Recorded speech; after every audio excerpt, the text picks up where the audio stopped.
বিষয় নিয়ে, যে বিষয়টি আসলে আমাদেরকে শিক্ষা দেয়। এই বিষয়টি আমাদেরকে শিক্ষা দেয় যে রোজা হচ্ছে আত্মশুদ্ধির মাস। রোজা রাখার ফলে আমাদের শরীর থেকে ক্যান্সার যে সেলগুলো, সে সেলগুলো ধ্বংস করতে সাহায্য করে এই রোজার মাধ্যমে। রোজা রাখলে আমাদের শরীরের ভিতরে কিছু অর্গাজম আছে, যেগুলো আমাদের শরীরকে ভালো রাখার জন্য কাজ করে। প্রিয় দর্শকবৃন্দ, আপনারা জেনে খুশি হবেন যে দীর্ঘ ১২ থেকে ১৩ ঘন্টা উপোস থাকার কারণে, দীর্ঘ ১৩ থেকে ১২ ঘন্টা উপোস থাকার কারণে আমাদের শরীর থেকে কিছু রোগ প্রতিরোধ ক্ষমতার যে সেলগুলো, সে সেলগুলো ধ্বংস হয়ে যায়।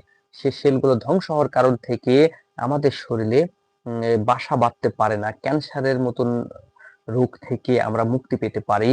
আমাদের সেল খুব শক্তিশালী হয়ে যায় এবং হজম শক্তি বাড়ে এবং ক্ষুধা তৈরি হয় এবং দেখা যাচ্ছে ওজন নিয়ন্ত্রণে থাকে এবং আমাদের শরীরে রোগ প্রতিরোধ ক্ষমতাও তৈরি হয়।